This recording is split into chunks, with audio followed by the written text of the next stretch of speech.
Europe 1. Le journal de 7h sur Europe 1, Christophe Lamar. Allez, un dance-full en limousine sous les acclamations des Marocains sagement rangés derrière les barrières. Le royaume a mis les petits plats dans les grands pour réserver le meilleur accueil possible à Emmanuel Macron hier à Rabat. Visite d'État de 3 jours du président français qui n'a pas perdu son temps. Près de 10 milliards d'euros de contrats signés avec le Maroc, Baptiste Morin. Oui, parmi la cinquantaine de chefs d'entreprise avec Emmanuel Macron au Maroc, Laurent Germain, directeur général d'Egis, et Henri Poupart-Lafarge, directeur général d'Alstom, leurs deux groupes ont signé des accords pour réaliser l'extension de la ligne à grande vitesse qui reliera Tanger et Marrakech pour la Coupe du Monde 2030. Alstom va aussi fournir 12 à 18 rames de TGV. Autre signature, celle du transporteur maritime CMA-CGM.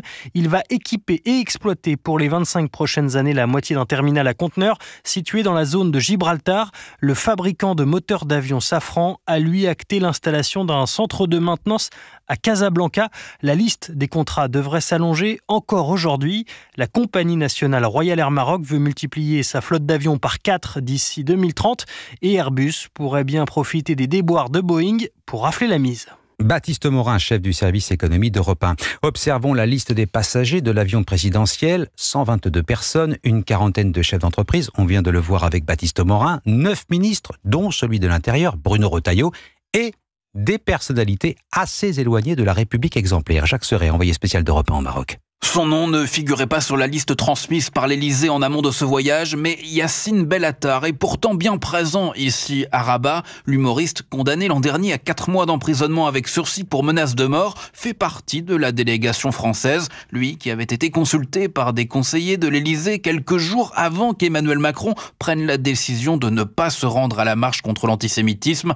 Une présence qui interroge, d'autant que Yacine Bellatar est loin d'être la seule personnalité de cette délégation à avoir été condamné. François-Marie Bagné est par exemple lui aussi du voyage. Pour rappel, ce photographe avait été condamné à 4 ans de prison avec sursis et 375 000 € d'amende en 2016 pour abus de faiblesse sur Liliane Bettencourt.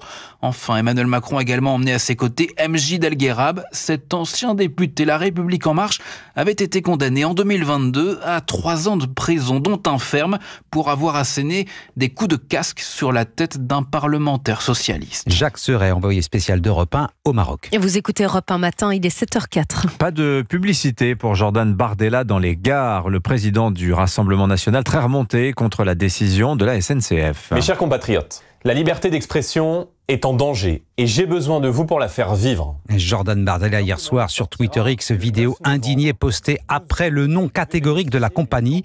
La SNCF refuse la campagne d'affichage qui doit accompagner la sortie de son premier livre, Ce que je cherche.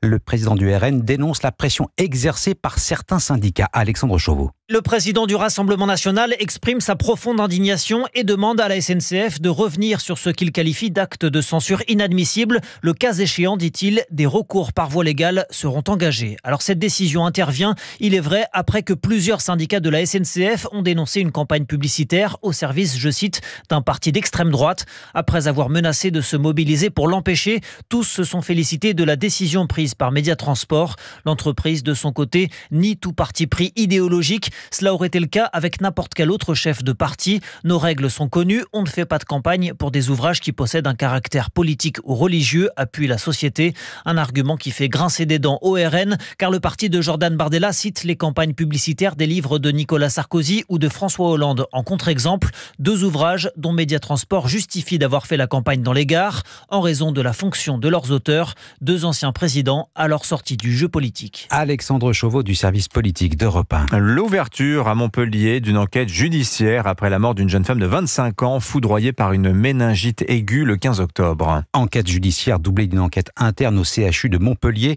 De son côté, l'Agence régionale de santé ordonne une mission d'inspection. L'affaire n'est pas sans rappeler un autre drame, celui de Naomi Moussanga, décédée en 2017 après une prise en charge tardive. Cette fois, le SAMU n'aurait pas jugé bon d'envoyer une ambulance malgré l'insistance de la jeune femme. Ses proches ont porté plainte. Le procès de Gérard Depardieu pour agression sexuelle renvoyé au 24 mars 2025. Le comédien ne s'est pas présenté hier à l'ouverture de l'audience, absence liée à son état de santé selon son avocat qui a plaidé et donc obtenu le renvoi de la part du tribunal correctionnel de Paris. Et puis en Ukraine, la présence de militaires nord-coréens aux côtés des Russes ne fait plus guère de doute. C'est leur nombre qui fait débat. 10 000 selon le Pentagone, bientôt 12 000 Selon le renseignement ukrainien, les troupes de Pyongyang s'entraîneraient pour l'instant en Russie, mais ne seraient pas directement engagées sur le front. Est-ce que cela peut changer le cours de la guerre? Élément de réponse, Nicolas Tonev. Ce n'est que le début, il y en a encore des millions. Voilà une nouvelle unité là-bas. L'homme exagère, les soldats nord-coréens visibles sur sa vidéo tournée en Russie ne sont que des dizaines, équipés seulement de leurs fusils mitrailleurs. Alors les hommes de Pyongyang qui arrivent pour aider les Russes à combattre les Ukrainiens ont-ils le niveau nécessaire dans la guerre actuelle? C'est toute la question pour Xavier Titelman, expert militaire. Si les soldats nord-coréens sont des soldats de masse mal entraînés qui vont être tués en grand nombre, ça c'est pas un problème. Par contre, si ces 5, 8, 10, 15 000 soldats sont des hommes bien entraînés, bien formés, qui sont pas simplement là pour fatiguer la défense ukrainienne, ça peut poser un problème puisqu'effectivement là il y aura un impact militaire qui sera beaucoup plus important. D'après les services de renseignement ukrainiens et occidentaux, les combattants nord-coréens sont envoyés pour l'instant aux alentours de Koursk pour aider les Russes à la reprise de la région, peut-être pour s'aguerrir avant de rejoindre les redoutables tranchées du Donbass. Nicolas Tonev, l'armée russe qui a progressé de plus de 470 km² en territoire ukrainien depuis début octobre, plus forte progression sur un mois depuis mars 2022. Israël bannit l'Agence des Nations Unies pour les réfugiés palestiniens de son territoire, loi votée hier soir à une écrasante majorité par le Parlement israélien. L'État hébreu accuse certains employés de l'agence d'avoir participé directement au massacre du 7 octobre. Le couvre-feu prolongé jusqu'au 4 novembre à Fort-de-France et sur 4 communes de la Martinique. Décision liée au retour des barrages sur les routes et aux violences qui ont émaillé une partie de l'île. Et puis ce sera l'événement sportif. Aujourd'hui, le dévoilement du parcours du Tour de France 2025 en fin de matinée. 2 horaires à retenir, 11h40 pour le parcours féminin, 12h35 pour les hommes avec le retour d'un sommet mythique, vous en parliez tout à l'heure, Dimitri, celui de Super-Bagnères dans les Pyrénées.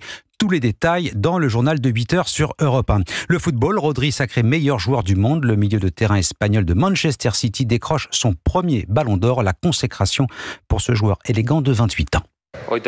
Aujourd'hui, j'ai beaucoup de remerciements à faire à beaucoup de gens. Avant tout, je voudrais remercier tous ceux qui ont voté pour moi, qui m'ont fait confiance et qui m'ont décerné ce prix. Je sais qu'aujourd'hui est un jour très spécial, non seulement pour moi, mais aussi pour ma famille, pour mon pays. Rodri sacré ballon d'or hier lors de la remise de son trophée sur la scène du Théâtre du Châtelet et en béquille puisqu'il est blessé au genou. Triomphe espagnol absolu puisque Aitana Bonmati décroche le ballon d'or féminin pour la 2e fois consécutive. Elle est espagnole elle aussi et elle joue au FC Barcelone. Merci beaucoup Christophe Lamar, c'était votre journal. Il est 7h09 sur Europe.